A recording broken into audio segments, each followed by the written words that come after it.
while I patiently wait for our opportunity with the tuner to really dial in the RBZ, there's a couple other things that I could do to really max out its potential.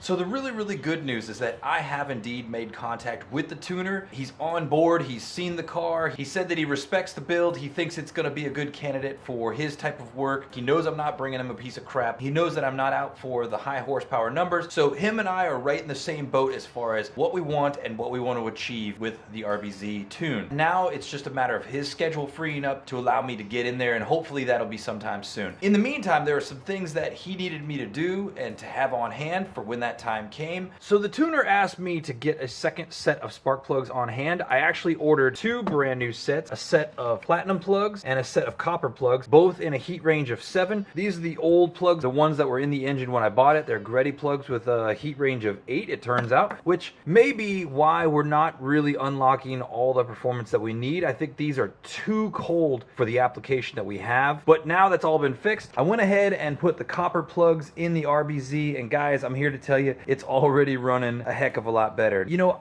I see a lot of other dudes on the interwebs who are really trying to get everything they can out of their RB, putting in new ignition systems with R35 GTR coils. And while I'd love to go all out and do that, the cost, guys, the freaking cost. I mean, I guess it's really an investment. You do it one time and it lasts forever and ever. Right now, I think it's a little unnecessary. However, I do feel that we're on coils that are 25 years old. There's potential for them to fail or whatever, and if anything, it's just nice to have a second set on hand. And rather than buy some used OEM ones or some new OEM ones, I decided, you know what, let's go ahead and do a little upgrade.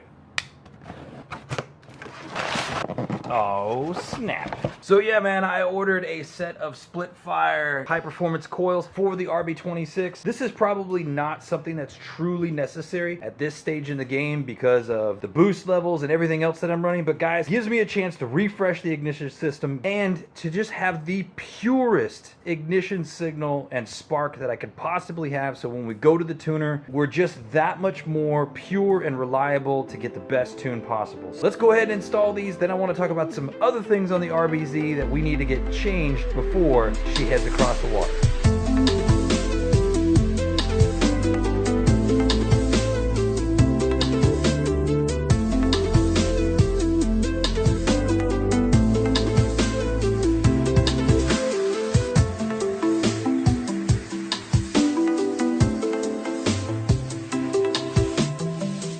Easy peasy, everything is removed, everything is good to go. This is going to help because I'm going to have basically backup spares on hand. Here is the new Spitfire unit. You can see functionally there really is nothing different between them. There's no change, there's no adaptation to the plugs, there's no adaptation to the length. It's just a stock replacement that's a more high performance unit. Got a really good deal on these again from FR Sport. I would have loved to go straight R35 coils, but for less than half the cost of that whole conversion, we're going to put these units in and again get that pure spark. I just need to put all this in. Of course, because I'm extra, I'm going full stainless steel as an upgrade to the hardware just to clean it up, make everything fresh, even though you're never ever going to see that. But you know what?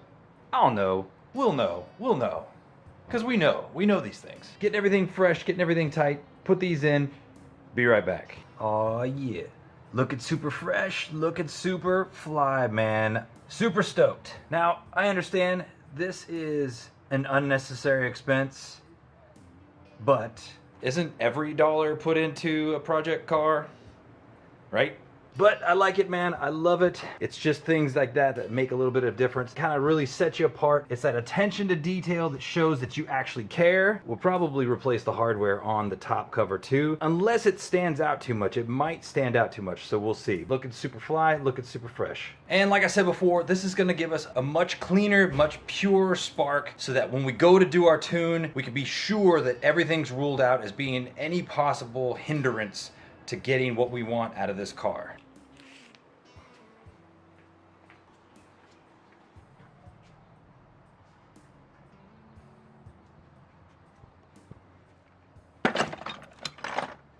Spares. If you guys ever need some 300ZX coils, let me know, boy.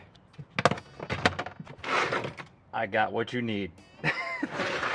So one of the last things I want to talk about is kind of a serious subject. It's something that weighs on my mind heavily, and it's a problem. It's a problem that I have. You know, it affects me. You guys have pointed it out, and I you know, deep down I realize that this is something that I have to cope with, and that is my dad stance.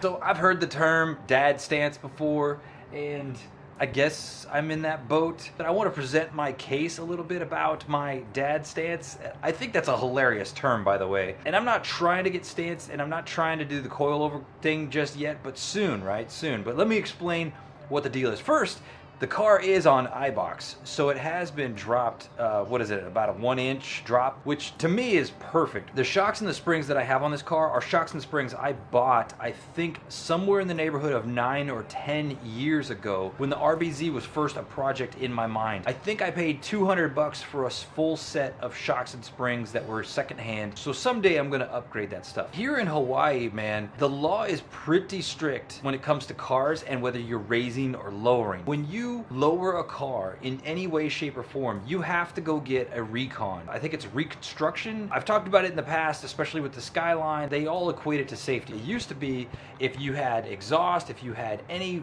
freaking rims other than stock. There's a lot of reasons why you had to get recon. Now it's just basically raising and lowering the car and some other things, especially like if you're importing JDM car, then recon is a big deal for you. If you don't get your recon, then you can't pass safety. Even if you have coilovers and you raise your car to the stock height, if the inspector at your safety sees the coilovers, they can still fail you and you'll have to go get recon. A lot of guys with coilovers, they'll put on some stock suspension right before they go get their safety, and then they'll go back and they'll put coilovers on and whatever. I'm not trying to play that game either. For one, the laws in Hawaii are kind of stupid when it comes to lowering a car. For two, the freaking roads in Hawaii suck, dude. I mean, they're really bad, and you know, I'm not trying to like knock on the government of Hawaii, but their Department of Transportation and the infrastructure here in Hawaii is just freaking old, and it sucks. And the roads are really bad. They're potholed and they're just gross. And I'm not trying to cause any damage to my car at all. So having it lowered or on the ground or stanced or whatever,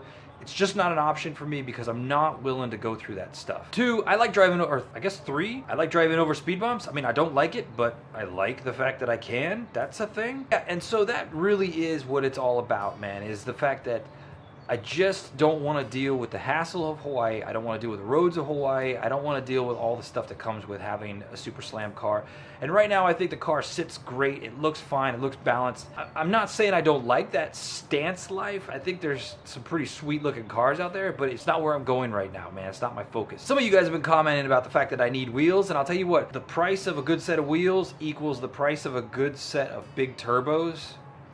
Which do you think I'm gonna buy? Probably the turbos. They're equal in price, and I'm getting more out of the turbos long run, in my mind. I have been eyeballing some wheels. Shout out to those of you that are getting with me on Instagram, trying to throw me suggestions, because I love it, man. I love it. Trust me, I love it. So if you have wheel suggestions, hit me up on Instagram. I think I've got it narrowed down to a couple candidates, but my mind is always racing when it comes to wheels. All that said, I'm still having some suspension issues, and it all relates to the custom sway bar that I've installed from St. Louis Speed and Sound. They made some one-off set of custom sway bars for the RB26 swap. It loops out a lot more away from the oil pan. It allows you to use the stock RB26 oil pan. The problem is that the new sway bar clears too much. It clears so much that I'm actually bottoming out on it. I got the car up on my race ramps. Let me show you what I've got going on underneath the car and what I plan to do about it. So you can see right now the sway bar. You can see it comes down pretty low, and I know that underneath the car and at the angle we're at, you really can't appreciate it, but if I'm looking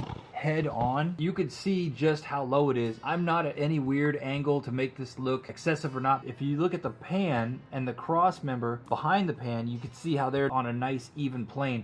But this thing hangs down way too low. If you look, I've already got some scraping. I actually bottomed out on the interstate in a dip that was on the H1. And that was the last straw for me, dude. That was the last freaking straw. The reason why it bottoms out is because it's so far in front of the front axle. Once there's a dip, this thing hits and then the wheel goes into that dip and compensates. So if this was pushed back another inch or 2 inches, I think it'd be fine. I don't think it'd be bottoming out, but because it doesn't do that, that's the problem. I mean, look at right now, the way, the angle that I'm at, you could just see how freaking low it is, man, and it's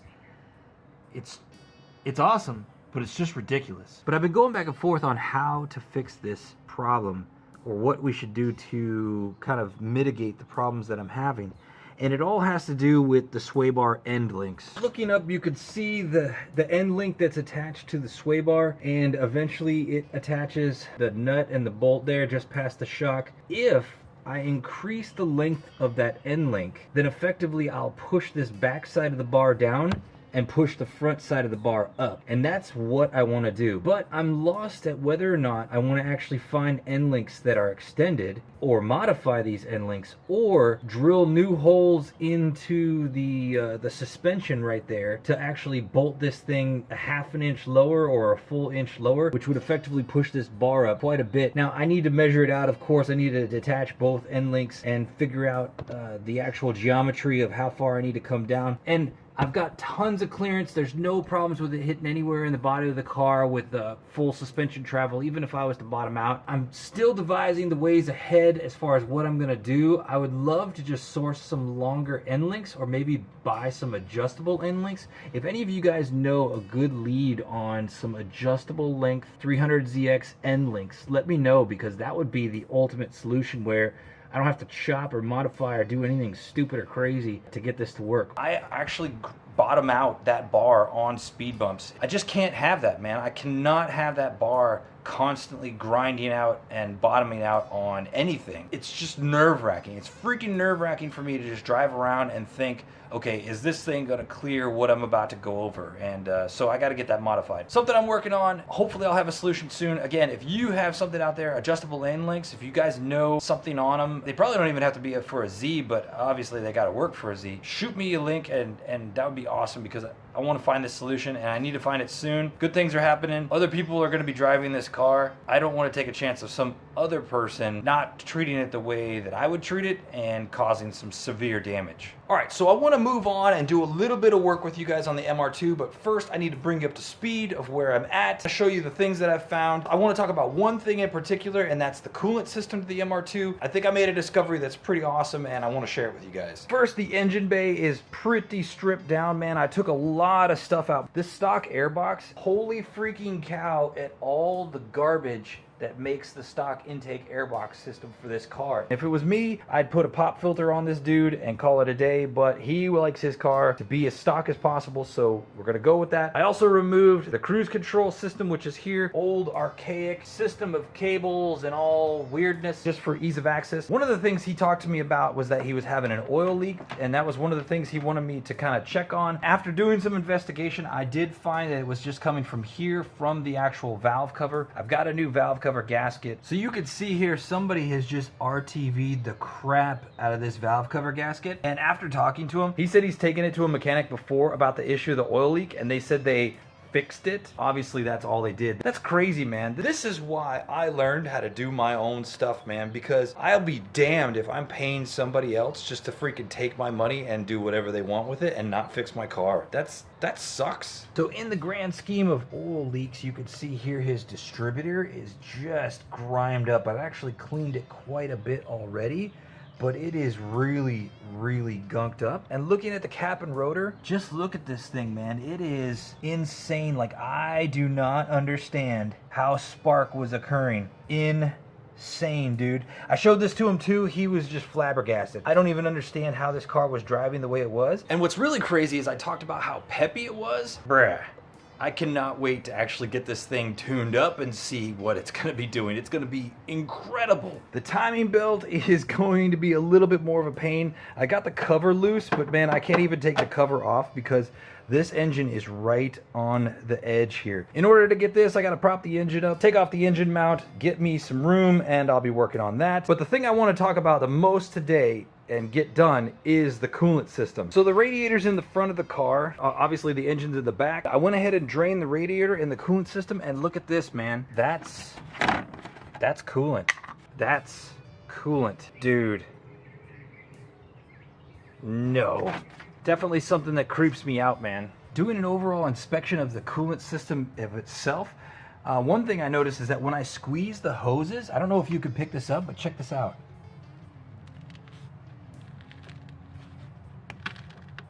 You hear that? So his radiator hoses, I recommended. I was like, dude, let me change them out because this is failure just waiting to happen. I don't know when it's going to happen, but it's going to happen at some point in time. Now, the MR2 has a lot of different radiator hoses. It has this one here that goes to the filler neck. It has this long one here that then connects to a hard pipe that then loops and then connects to another one that goes down under the car. That one also connects to a hard pipe that goes down under the car. And then those hard pipes actually run through the center part of the car all the way to the radiator, and then there's other rubber hoses that connect to the radiator from other hard pipes. Searching online for some replacement radiator hoses for this car it's been difficult, man. A lot of the stuff that I find, especially aftermarket stuff like silicone hoses and whatnot, they're all sold for the turbo version. It has a different engine code. I can't remember it off the top of my head. This one is a 5SFE. It's the 2.2 liter non-turbo. The other one is a 3GTE, and it's a 2 liter turbo. A lot of the stuff you see, it's sold for the 3GTE, and nothing is listed as applicable to the 2.2 liter. Thinking about the way this coolant system is ran through the engine bay, the fact that it goes off to the side into a hard pipe, then under the car, nothing to me suggests that this is one-off for the engine itself. It would make sense to me that they would build this car to be universal in a lot of different ways, the coolant system being one of those. So I went ahead and took some pictures of some stuff online, compared them to what's actually in the car here, and I ended up ordering a hose kit for the turbo engine, and it looks like it's going to perfectly work for what we need in the 2.2 liter. HPS Performance Products full hose kit. Got it in black silicone. So this is 4 pieces that go to the back of the engine. These are the hoses that go to the front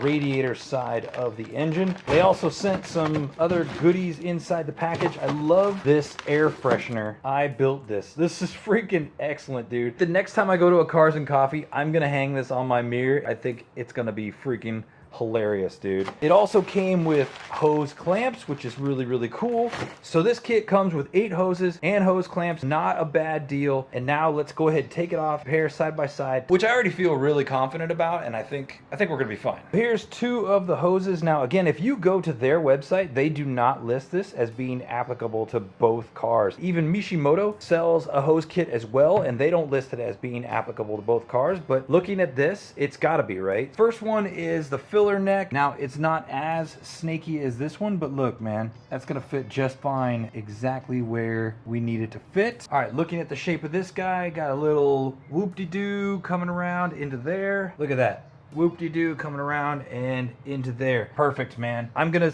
say it, they're the same. As far as the ones that are in the front of the car, obviously I have not had a lot of interaction with those hoses yet because I haven't spent a lot of time under the front of the car. We're gonna get them. I think everything's gonna be perfectly fine and awesome. So I'm gonna go ahead and take off a couple of these hoses that are easy to get to. We're gonna fit the new ones on. I'll come back with you. We'll talk about the way forward on the MR2, and then should wrap things up. You know, whether it's my car or not, it's hard not to be concerned about certain things that I see, just because I am kind of a perfectionist and I don't like that mentality that it's not my problem. I would like to think that everything I touch, I would want to drive, I would want to care for, and I would not want to take any shortcuts on. Now that I've taken these radiator hoses off, I found something that kind of bothers me a lot, and I'm gonna have to talk to him about it. Do some more investigation for sure. Check this out. It is really, really gross in those pipes. I've had more brown coolant come out, and then this. So this is the tube we just looked at, and stuck my finger up inside. Oh my. So yeah, man, it's and it's metal. It's rust. I don't know how to feel about that at all, man.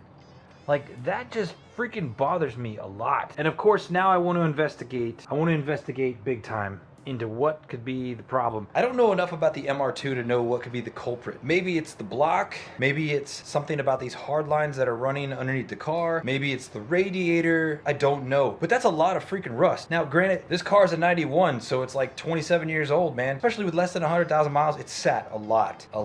And maybe the whole time the coolant system has had more water than coolant, and that's caused certain things to rust out. But the question is, where is it rusting out? And you know, rust is just cancer that's eating away at something. So what is being eaten away at? And what else might need to be replaced? That's really the freaking crux of the question. I'm gonna talk to him and see if anything from the coolant system has been replaced. I definitely want to take some time to flush this entire system out. So I got the one on to the filler neck, man, and it fits just fine. It looks fantastic. It looks great. I'm gonna go ahead and put the next one on down to there. Even though that's a little gross, I'm gonna clean it up. When those hose acting up, personal lubricant. That's the way you get it on there. Confirmed, man. This hose kit is a perfect fit, dude. There's no extra, there's no shortness. It works just fine. So if you are looking for a hose kit for your 2.2 liter, the one that's sold for the turbo model is gonna be just fine. And looking at the other hoses, those match up perfectly to the other ones in the kit. So now it's just a matter of matching the ones up in the front. So guys, that's really kind of what I wanted to share with you guys today. The point of all this stuff that we do together is not only to have a good time, to be entertained, but also to learn something. If you have a project MR2 and you're looking to freshen up your hoses and go to some silicone places, HPS ones, also Mishimoto, we just proved that they work for both. Whether you're the turbo or the non-turbo model, you could buy this kit and freshen up your radiator hoses and be good to go. I'm gonna need to do some more inspection because of all this rust that I found. So when we come back together, we should be buttoning this car up. Working on this MR2 has been pretty cool, man. I don't think I've ever even seen the engine of an MR2 outside of a magazine until this one was in my garage. It's been a cool learning experience. The good thing is it's a 90s car, and all 90s cars are the same. There's not a lot of complicated stuff on them. So we got a lot of progress done today, man. We're getting a lot of good places with the MR2. Got to button it up. The RBZ now has a new, fresh, hot ignition system, and I'm excited about running it. If you guys have feedback about those front adjustable 300ZX sway bar end links, let me know. Also, if you guys have any feedback about the MR2 and the rusting issues, let me know. I'd really like to get your feedback too. Maybe some of you guys got an MR2 and you know something. Some of you guys responded about the common thing about the throttle being tough. That's awesome. Great feedback. That's exactly what I'm hoping for in this kind of thing, that we're doing it together. We're having a conversation. We're building a community and we're working on this car together. So let me know. I'd appreciate your feedback. Anyway, ciao a tutti and aloha. Bye-bye.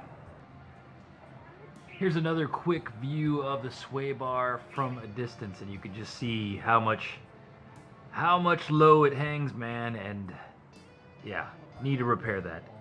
I think I have a lead, but still, shoot me yours.